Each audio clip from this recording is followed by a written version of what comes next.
वो I think intermediate में उनकी पूरी गज़ल थी, तुम्हें याद हो कि ना याद हो, वो जो हम में तुम्हें करार था तुम्हें याद, वो जो बैठे कभी रूबरू, इस तरह कुछ है। हर इब्तिदा से पहले हर इंतहा के बाद ज़ाते नबी बुलंद है, ज़ाते खुदा के बाद दुनिया में एहतराम के लायक हैं जितने लोग, मैं सबको मानता हूँ मगर मुस्तफ़ा के बाद। अस्सलाम वालेकुम वरहमतुल्लाहि वबरकातुहू। मैं हूँ मोहम्मद नुमान ज़िया और आप देख रहे हैं 32 टीवी। आज हम आपकी मुलाकात करवाने जा रहे हैं FM 98 मंडी बहाउद्दीन के बहुत ही मशहूर व मारूफ RJ कैसर फ़ारूक के साथ, जिन्होंने FM 98 मंडी बहाउद्दीन को उस टाइम ज्वाइन किया जब वो स्टार्ट हुआ था और बहुत ही जल्दी अपनी कामयाबी के झंडे गाड़ लिए और हर तरफ से अपनी दाद समेटी। और यही वजह थी कि जो कैसर फ़ारूक हैं फिर हर दिल में अपना जो है वो घर कर गए। आज हम इनसे जानेंगे इनकी लाइफ का राज है और इनकी कामयाबी का राज। तो आइए स्टार्ट करते हैं। अस्सलाम वालेकुम सर। वालेकुम अस्सलाम। नुमान कैसे हैं आप? ठीक है अल्हम्दुलिल्लाह। सर आपका क्या हाल है? मैं ठीक ठाक, अल्लाह का शुक्र, खैरियत, थैंक यू। सर कैसी जा रही है आपकी लाइफ? शुक्र अल्हम्दुलिल्लाह, बहुत बेहतरीन, ज़बरदस्त, अल्लाह का बड़ा करम है। माशाल्लाह। नहीं जी ठीक है सर, आपने FM 98 मंडी बहाउद्दीन का ये जो सफ़र का आगाज़ किया, ये खुद किया या किसी के कहने पे किया? नहीं, किसी के कहने पर तो नहीं, मुझे ख़ुद शौक़ था उस वक्त।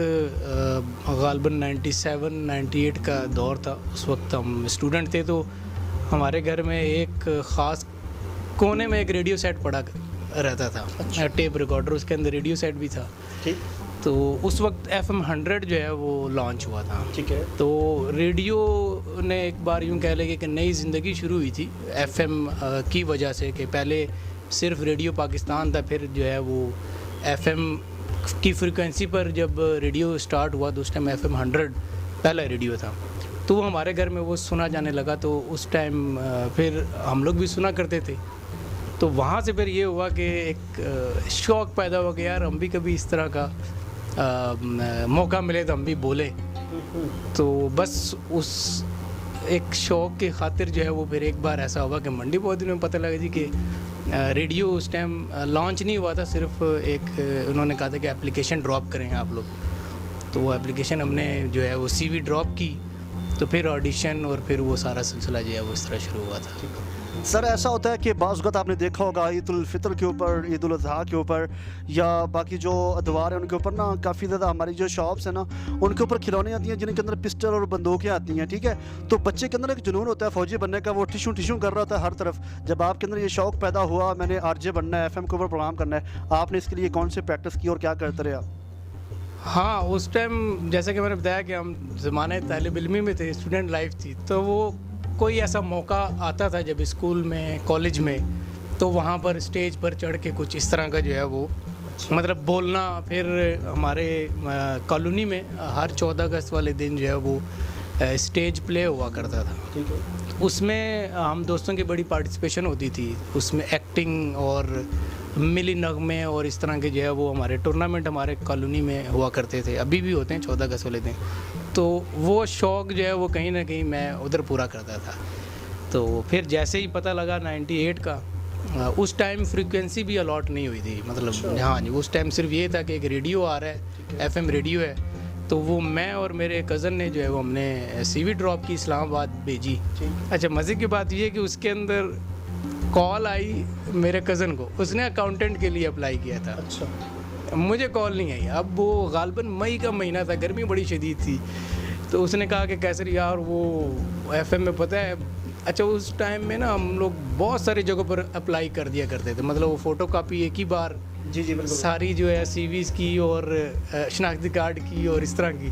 तो अब हम भूल भाल गए, तो उसको खैर याद था कि यार अकाउंटेंट की सीट है, वो BCom किया हुआ था उसने उस टाइम। अच्छा। तो मैं उसके चूँकि साथ है, लेकिन मैं छोड़कर कराची चला गया था। बहरहाल वो फिर कहा कि यार तू भी चल, गर्मी बहुत है। मैंने कहा नहीं भाई मैं नहीं जा रहा, तू। उसने कहा यार वो शायद कोई, फिर यहाँ पर एक मुकामी स्कूल है गुड़ा मोहल्ला में। ठीक है। तो उस स्कूल में जो है वो जगह उन्होंने बताई कि यहाँ पर आप लोगों की जो है वो, तो मैं उसके साथ चला गया। तो इरशाद साहब थे प्रोडक्शन, वो यहाँ पर सारे ना इसके इंचार्ज, अल्लाह ताला उनको गरीक रहमत करे। तो उन्होंने कहा कि जी आप क्यों आए? मैंने कहा जी मैंने भेजा था, मैंने भी CV भेजी थी, लेकिन कॉल शॉल कोई नहीं गई मुझे। किस लिए भेजी थी? मैंने कहा जी वो ऑडिशन आरजे के लिए। ठीक है। उन्होंने कहा चलो बोलना शुरू करो। अच्छा, मैंने जो सुना हुआ था और फिर रेगुलर सुनते थे हमारे घर में, वो उसी जगह पर रेडियो के सिग्नल आते थे, तो वहाँ पर हम लोग सुना करते। तो मैंने इसी तरह बोलना शुरू किया, अस्सलाम वालेकुम, मैं हूँ ये वो, इस तरह करके। उन्होंने कहा जी ठीक हो गया, आप जो है वो आपको हम लोग बताएंगे। आपके अंदर एक आरजे है? जी, बस वो फिर वहाँ से ग्रीन सिग्नल मिला, फिर उसके बाद जो है वो, अच्छा वो मेरे कज़न ने तो काम नहीं किया उसमें।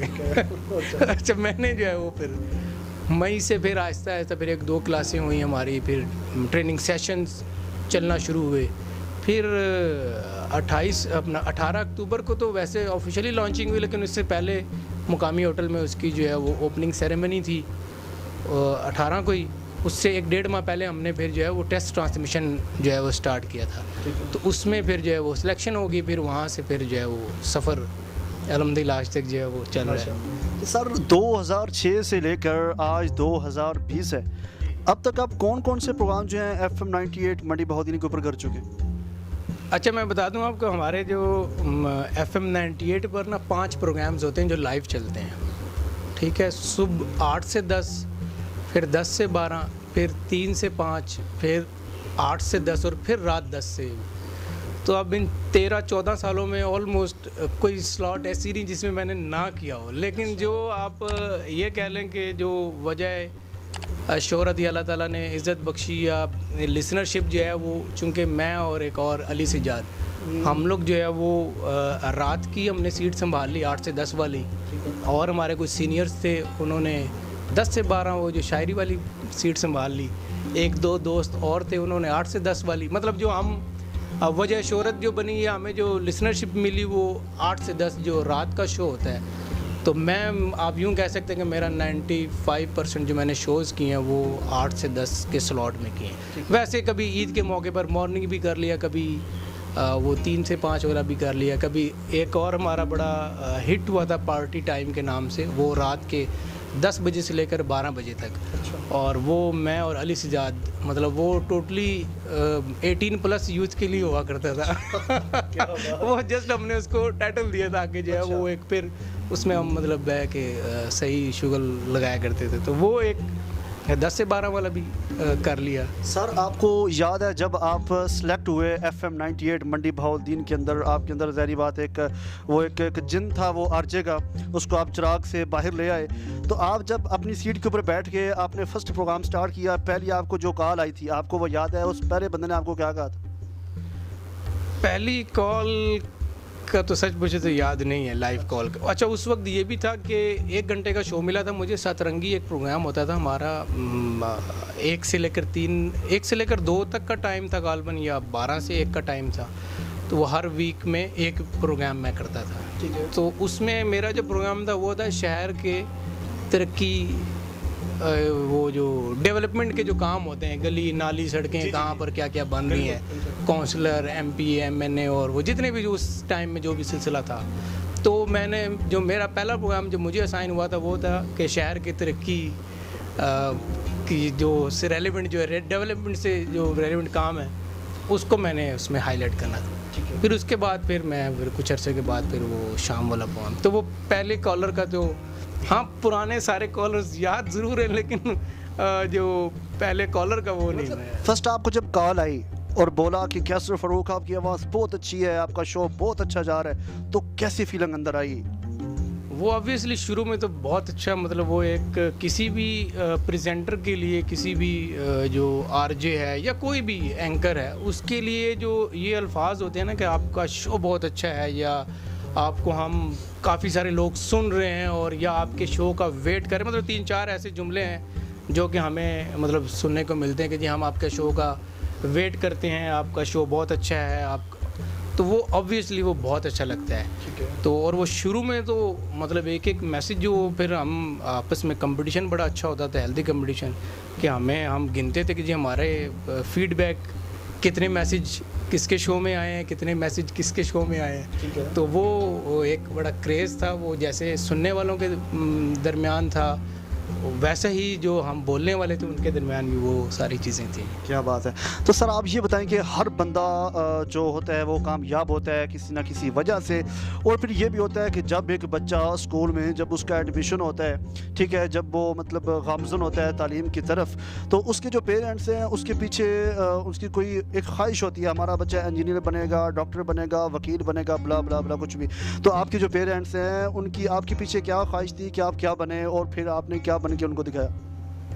वैसे अगर आप सच्ची बात पूछें तो अगर पाकिस्तान के तमाम पेरेंट्स की ख्वाहिश पूरी हो जाती तो पाकिस्तान में तकरीबन 95% आपको डॉक्टर, पायलट और इंजीनियर ही मिलते। ऐसी बात? ऐसी है। ऐसी बात? ठीक है। मतलब हर माँ बाप की ख्वाहिश होती है कि मेरा बच्चा जो है वो डॉक्टर बने, पायलट बने या इंजीनियर बने। अगर उनकी ख्वाहिशें पूरी होती तो भी खैर से आप भी इंजीनियर होते, मैं भी पायलट होता, तो भाई साहब भी जो हैं वो डॉक्टर होते। हाँ, ये ज़रूर था कि अल्हम्दुलिल्लाह अल्लाह ताला मेरे वालिद साहब को जन्नत फ़िरदौस में आला मुकाम अता फ़रमाए।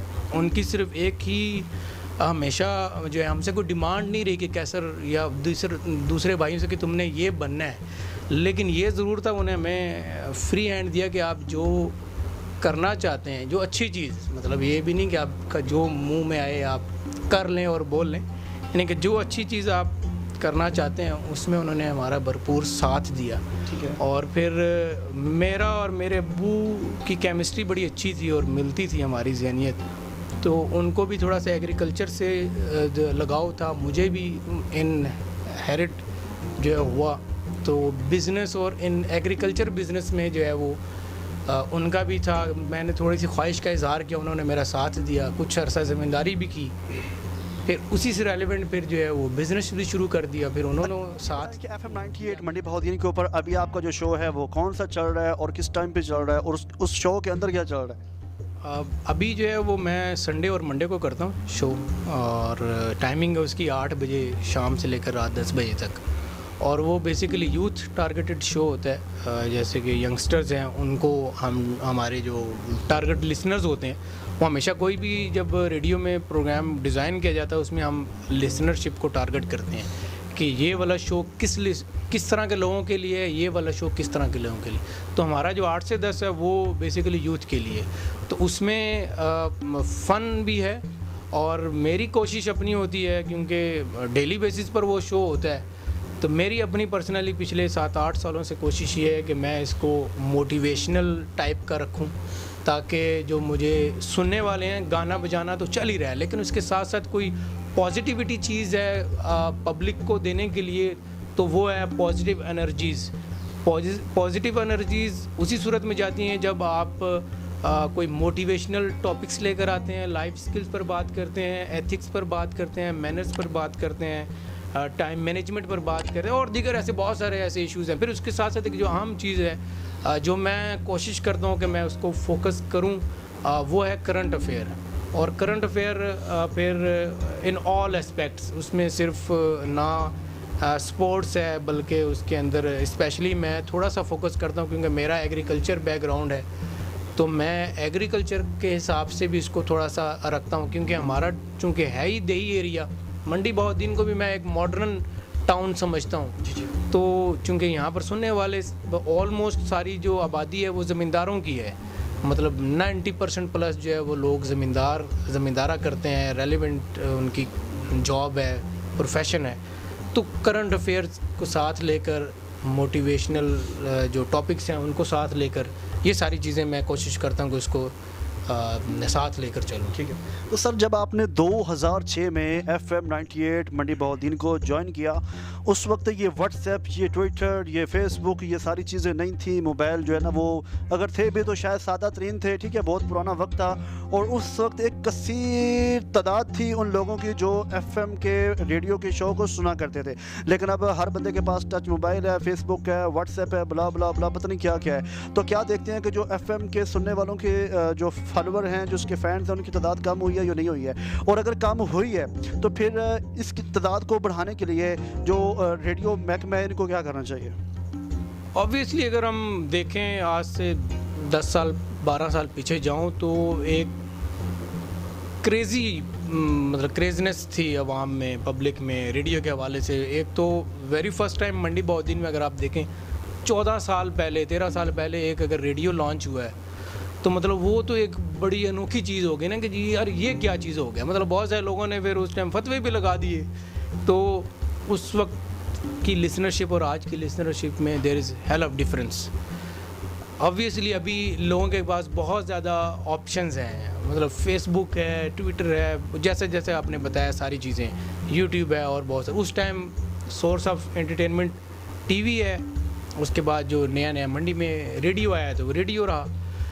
अब उसकी तादाद में कमी है, लेकिन अभी भी अच्छा मैं ये समझता हूँ कि इसमें ना एक बैच आता है हर बार। जैसे कि सपोज़ आपने मैट्रिक या इंटरमीडिएट के पेपर दिए, आप 3 माह के लिए फारिग हैं, आपने 3 माह जो है वो रेडियो एक बार ट्यून किया, आपको मज़ा आया, आप वैसे ही फारिग थे, आपने 3 माह के लिए कुछ इस तरह के लोग जो है वो सुनना शुरू कर देते हैं। फिर 3 माह के बाद आप बिज़ी हो गए, 3 माह 4-6 माह के बाद कुछ और लोग इस तरह के जो बाहर से आए हुए होते हैं या और दिगर कोई क्लास में होते हैं, उनको फरागत मिली, वो सुनना शुरू कर देते हैं। ये एक बैच जो है वो चल रहा होता है। ठीक है। अच्छा, इसमें हाँ आपने जो एक बड़ा ही अहम सवाल पूछा ना आपने कि भी इसको करना क्या चाहिए, मतलब इसको लिसनरशिप बढ़ाने के लिए क्या करना चाहिए, ये एक बहुत मुश्किल और बहुत करने वाला काम है, आप यूँ कह लेंगे। जैसे कि अगर आप लिसनरशिप कम है उसकी वजह से फिर बिज़नेस कम हो जाता है, क्योंकि टोटल मॉड्यूल है, बिज़नेस मॉड्यूल है ये सारा। जो भी आप वाला काम है या हमारे वाला है या इससे और मीडिया का जितना भी है, ये सारा बिज़नेस मॉड्यूल है बेसिकली। इसके अंदर आपको व्यूवरशिप बढ़ानी पड़ेगी, इसके लिए आपको लिसनर्स बढ़ाने पड़ेंगे, या अगर आप न्यूज़पेपर का काम करें तो रीडर्स बढ़ाने पड़ेंगे। उसके लिए आपको मेंटेन रखना अपने लिसनरशिप को, ये बड़ा मुश्किल काम है और इस पर पूरी जान मारनी पड़ती है। इसके लिए सबसे ज़रूरी चीज़, अगर मैं अपने दायरा कार की बात करूं, अपने रेडियो की बात करूं, तो क्वालिटी ऑफ प्रोग्राम्स को ऑब्वियसली मुझे बेहतर से बेहतर करना पड़ेगा। जैसा मैं 14 साल पहले कर रहा था, वो 14 साल वाले लोग ही नहीं हैं सुनने वाले। अब तो आपके पास 4 ऑप्शन तो आपके मोबाइल में है, वो 4 इंच का मोबाइल है, उसके अंदर 4 ऑप्शन है। टीवी के पास आपके पास 150-200 चैनल्स हैं, तो टीवी भी चलें टाइम नहीं, लेकिन आपके पास और दीगर ऐसे एक्टिविटीज़ हैं जो कि आप यूट्यूब सबसे बड़ा चैनल है कि उसके अंदर आप वो टीवी वाले 150 दे रहे थे, वहाँ पर आपके 1.5 लाख चैनल हैं जिस पर आप जो कुछ भी देखना चाहें वो आप देख। तो इसके लिए सबसे नंबर 1 मुझे अपनी क्वालिटी बेहतर करनी पड़ेगी, बेस्ट क्वालिटी देनी पड़ेगी ताकि, और उसको अपडेटेड क्वालिटी देनी पड़ेगी। जैसे करंट अफेयर की मैं बात कर रहा हूँ, तो आपको अगर इन दिनों में पेंडेमिक चल रहा है कोरोना का, तो वो आपको कोरोना से रेलिवेंट चीज़ें डालनी पड़ेंगी। फिर उसके बाद दीगर बिजनेस मॉड्यूल्स की क्या पोजीशन है इस कोरोना की वजह से, वो डालना पड़ेगा। आपके वेदर के साथ आपके सीज़न क्या चल रहा है एग्रीकल्चर का, वो डालना पड़ेगा। फिर उसके बाद आपको मार्केटिंग बहुत ज़रूरी है, पब्लिसिटी बहुत ज़रूरी। जैसे कि आपका चैनल है, आपका चैनल आप जितने भी शोज़ कर लें, जब तक आप इसकी पब्लिसिटी नहीं करेंगे, एडवर्टीज़मेंट नहीं करेंगे, मैं समझता हूँ रेडियो की एडवर्टीज़मेंट भी उतनी ही ज़रूरी है। अभी पिछले दिनों हमारी एक सजेशंस के लिए मीटिंग कॉल हुई, उसके अंदर मैंने यही बात की कि जी हमें पब्लिसिटी करनी पड़ेगी, इसकी रेडियो की पब्लिसिटी करनी पड़ेगी, ताकि हमें पता तो लगे। आपको पता तो हो कि 98 चल रहा है यहाँ पर या कोई और रेडियो चल रहा है, अब आपको पता ही नहीं है। मैं जितना भी अच्छा शो कर लूँ, मैं जो मर्जी उधर कर। सर आपने जो मतलब अपनी तालीम है ये कहाँ से हासिल की और कहाँ जाके इसको ख़त्म किया या अभी इसको कंटिन्यू किए हुए हैं? अच्छा, मैंने जो मेरी पूरी तालीम जो है वो मंडी बहुद्दीन की है। जो मैट्रिकुलेशन है वो भी मैंने यहाँ से सर सैयद स्कूल से किया था, गवर्नमेंट स्कूल। मैं टोटल मेरी गवर्नमेंट की जो है वो मैट्रिक के उसके बाद इंटरमीडिएट भी मैंने पोस्ट ग्रेजुएट कॉलेज से किया, फिर बीकॉम और फिर मास्टर्स भी मैंने जो है वो पंजाब यूनिवर्सिटी से किया। ठीक है। तो सर आप ये बताएं कि आप मतलब एफएम के प्रोग्राम के अलावा अपनी पर्सनल लाइफ में और क्या करते हैं? जॉब कर रहे हैं या कोई अपना कोई बिज़नेस वगैरह कर रहे हैं, क्या कर रहे हैं आप? जी, जैसे कि मैंने पहले बताया था कि मैंने वालिद साहब के साथ मिलकर जो है वो एग्रीकल्चर से रेलिवेंट जो है वो बिज़नेस शुरू किया था, जिसमें फर्टिलाइज़र, पेस्टिसाइड्स वगैरह। तो उसके बाद फिर इसी लाइन को ही मैंने कंटिन्यू किया और मैं इसी में ही जॉब कर रहा हूँ। एक प्राइवेट कंपनी है, उसमें मैं जॉब भी करता हूँ और जो वाले साहब के बाद भाई के साथ वो बिज़नेस भी मेरा चल रहा है, तो रेडियो है। बाकी फिर एक और शौक़ मैंने शुरू किया हुआ पिछले 1.5-2 साल से, वो मैं मतलब गोट फार्मिंग का मुझे शौक़ है। अच्छा। तो वो गोट फार्मिंग भी मैं साथ साथ जो है वो कर रहा हूँ। कितना कामयाब रहा अब तक? वो अभी इस ईद पर जो है वो, जैसा कि आपको पता है कुछ दिनों के बाद बड़ी ईद है, इस बड़ी ईद पर जो है वो एक आप कह सकते हैं कि एक बड़ा अनोखा तजुर्बा मैंने किया है गोट फार्मिंग का, इसको कंट्रोल एनवायरनमेंट में रहते हुए। जैसे कि एक आम तरीके से लोग फार्मिंग करते हैं चरवाहा और ये वो, मैंने वो चीज़ नहीं, मैंने इसको टॉप रूफ गोट फार्मिंग बोलते हैं इसको, तो उस पर मैंने अभी तजुर्बा किया है और मुझे लगता है कि ये कामयाब है। तो कितना कामयाब है ये मैं 10 से 12 दिनों के बाद इसका फ़ैसला हो जाएगा। ठीक है, ठीक। तो मुझे थोड़ा सा है एक्सपेरिमेंट करने का शौक़ है। मैं कोई भी काम करता हूँ या करना चाहता हूँ तो बहुत ज़्यादा मैं नहीं सोचता कि मैं 6 महीना साल जो है वो सोचने पर लगा दूँ, उसके बाद मैं फिर शुरू कर लेता हूँ। उसके बाद फिर कोशिश ये करता हूँ, अल्लाह ताला से उम्मीद रखता हूँ कि इसमें कामयाबी मिले। सर, आप जैसे जो बड़े बड़े स्टार होते हैं ना, उनके चाहने वालों की भी एक कसीर तादाद होती है और उस कसीर तादाद में ना लड़कियों की कसीर तादाद होती है। तो फिर एक तो सवाल ये हो गया, ठीक है, ये बात इसके साथ अटैच ये करना चाहूँगा कि सर आपने ज़िंदगी के अंदर कभी प्यार किया है? सर शर्माना नहीं है।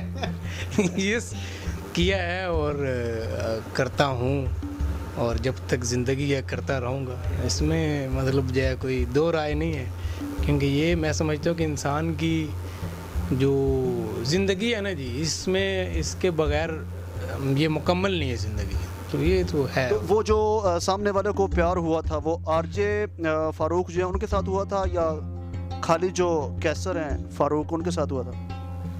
नहीं, सिर्फ कैसर से हुआ था। आरजे कासर फारूक के साथ नहीं होता? नहीं, आरजे के साथ वो होता है तो फिर मैं आरजे हटा देता हूँ बाद में। अच्छा, ठीक है, ठीक है। क्या बात है। तो सर माशाल्लाह बहुत बहुत बहुत अच्छा रहा आज आपके साथ माशाल्लाह मुलाकात करके, और माशाल्लाह आज आपने अपना ख़ुसूसी जो टाइम है वो आपने अपना 32 टीवी को दिया है, बहुत ज़्यादा आपका शुक्रिया। और लास्ट में आप हमारे जो देखने वाले व्यूवर्स हैं उनके लिए आप क्या पैगाम देना चाहेंगे और 32 टीवी के हवाले से आपकी क्या राय है? सबसे पहले अगर 32 टीवी की मैं बात करूं तो एक अच्छा इनिशिएटिव है और ये आने वाला वक्त मैं समझता हूँ इसी का ही है। मतलब जितने भी अब इसमें कोई बड़े सुपरस्टार होना ज़रूरी नहीं है कि आप शाहरुख, सलमान खान और हुमायूं सईद बनेंगे तो आप तो जो ये मैं बता रहा था ना कि मीडिया, सोशल मीडिया और ये मोबाइल जो है, इसने किसी को भी स्टार बना देना है। कोई भी ज़ीरो से हीरो बन सकता है, कोई मुश्किल नहीं है। बस इसके लिए ज़रूरी चीज़ वो आपके लिए, मेरे लिए या मेरे सुनने वालों के लिए इसका पैगाम समझें, मैसेज समझें, या एक जो मेरा एक्सपीरियंस है मतलब इन 14 सालों का या उसके अलावा जो है कि कंटिन्यूटी जो है ना, मुसलसल लगे रहना, ये है। अगर आप 32 टीवी के साथ लगे हुए हैं तो शायद आप 4 साल के बाद, आप आज मुझसे टाइम ले रहे हैं, 4 साल के बाद शायद मुझे आपसे टाइम लेना पड़े। तो इसके लिए सिर्फ ज़रूरी ये है कि आप लगे रहें लगातार। बाज़ औक़ात हम लोग शौक़ हमें बहुत आता है कि यार ये कैमरा है, ये फ़ोटोग्राफ़ी और ये माइक, शौक़ आया 6 माह किया, अबे यार छोड़, दफ़ा कर यार, ये तो कोई काम नहीं है। ये अमूमन लोगों में होता है। अभी जैसे बड़ी ईद आ रही है ना जी, अभी बहुत सारे लोग होंगे यार अगले साल ना मैं भी ये काम करूँगा यार, मतलब वो बकरे पालूंगा या वो गाय लेकर आऊँगा और रखूँगा। वो 1 माह ईद के बाद, वो मुहर्रम तक जोश रहेगा, उसके बाद फिर वो जोश ख़त्म हो जाएगा किसी भी लाइन में। ये तो जो मैं कर रहा हूँ मैं उससे रेलिवेंट, तो ये कामयाबी का सर असूल है कि मुसलसल मेहनत, लगातार मेहनत, और मेहनत तो फिर है ही है। फिर कहते हैं कि there is no shortcut for success, only hard work. ठीक है। तो उसके लिए भाई वो 32 टीवी है, कैसर है, नुमान है, या और दूसरे भाई हैं, ये जितने भी दुनिया के, और किसी की भी आप हिस्ट्री उठा के देख लें, प्रैक्टिस लगे रहना। तेंदुलकर, पहले दिन वो तेंदुलकर नहीं था, उसको 16 साल 18 साल लगे। वो जब उसने डबल सेंचुरी बना भी ली थी, तब भी उसके बाद ही वो 3 बजे सुबह उठकर प्रैक्टिस करता था। वो विनोद कांबली उसके साथ ही आया था, लेकिन विनोद कांबली को ज़रा तालियां शालियां पड़ी, वो उसकी डायरेक्शन चेंज हुई, वो मेहनत की बजाय वो पार्टियों में लग गया, नाच गाने, कानों में बालियां और ये वो। अब विनोद कांबली को जानता कौन है। हालांकि विनोद कांबली आते साथ ही उसने सेंचुरियां लगा दी थी, डबल मतलब लगातार 2-3 सेंचुरियां उसने पहले 2-3 वनडे में लगा दी। तेंदुलकर को लगाने के लिए काफ़ी सारे वनडे खेलने पड़े थे, लेकिन तेंदुलकर वो लगा रहा, उसने अपना ध्यान जो है ना वो क्लैपिंग पर नहीं, उसने अपना ध्यान मेहनत पर, प्रैक्टिस पर रखा उसने। कांबली ने क्या किया, वो पार्टियों में चला गया। अब कांबली को दुनिया नहीं जानती, अब तेंदुलकर को जानती है। बहुत अच्छे से। तो उसके लिए वो कैसर है या कोई भी है, और कामयाबी पहले दिन मिलती भी कोई नहीं। मैं ऐसे कहूँ वो बहुत कम, बड़े रेयर लोग होते हैं पहले दिन ही वो कामयाब होगा। आप जितने भी बड़े बड़े दुकान यहाँ पर मंडी बौद्धिन में देख लें कि आज अगर सलीम क्लॉथ का एक नाम है या XYZ, तो पहले दिन उसकी सेल ये नहीं होगी। मोटा फिका के पहले दिन लाखों रुपए की सेल नहीं होगी। बिल्कुल ऐसी बात। वो सेल हुई है 20 साल के बाद, 15 साल के बाद। 32 टीवी अगर उसके कुछ सब्सक्राइबर हैं या कुछ 100 हैं, तो वो दिल बर्दाश्ता कैसर के सुनने वाले अगर 4 हैं, तो वो मैं भी 2 साल के बाद, 4 साल के बाद 32 टीवी के लाखों में चले जाएं कैसर के। लेकिन इसके लिए करते रहना चाहिए, ये शर्त है। मतलब ये एक पक्का आप स्टाम्प पर लिखवा लें मुझसे, आप जो मर्ज़ी कर लें, ये एक इसका फाइनल ज़िंदगी का असूल है। वो कहते हैं ना 40 साल के बाद जब बाल झड़ते हैं इंसान के पैसा आता है। सुना है ना कि बंदा जो गंजा होता है वो अमीर होता है। वो बेसिकली गंजा होने से अमीरी का ताल्लुक नहीं है। गंजा होता है इंसान 45-50 साल की उम्र में। 45-50 साल वो जब मेहनत कर लेता है ना, फिर उसको उस वक्त फिर उसको पैसा आना शुरू होता है। वो 50 साल में वैसे बाल गिरते हैं, इतने में उसको पैसा भी आना शुरू होता है। लोग कहते हैं कि यार गंजा हुआ तो पैसे मिलेंगे। बेसिकली इसके पीछे लॉजिक वही है कि उसने 30 साल मेहनत की थी पढ़ाई के बाद। वो ये एक छोटा सा, बाकी फिर गलतियाँ कोताहियाँ सबके साथ हैं, और फिर वो सारी चीज़ें दुनियादारी है तो चल रही होती है। बहुत शुक्रिया, आपने 32 टीवी को अपना खसूसी टाइम दिया। तो ये थे जनाब RJ कैसर फ़ारूक, जो कि FM 98 मंडी बौद्धिन के RJ हैं, और इनका जो ज़िंदगी का हवाला है वो आज हमने आपके सामने रखा। उम्मीद करता हूँ कि आज की हमारी ये वीडियो, आज की हमारी ये एपिसोड आपको बहुत ज़्यादा पसंद आई होगी। मिलते हैं नेक्स्ट एक अच्छी वीडियो के साथ, तब तक के लिए आप अपना ख्याल रखिएगा। मेरे कैमरामैन मुदस्सिर नज़र के साथ मोहम्मद नुमान ज़िया को दीजिए इजाज़त। अपना रखिएगा ख्याल। अल्लाह हाफिज़ व नासिर।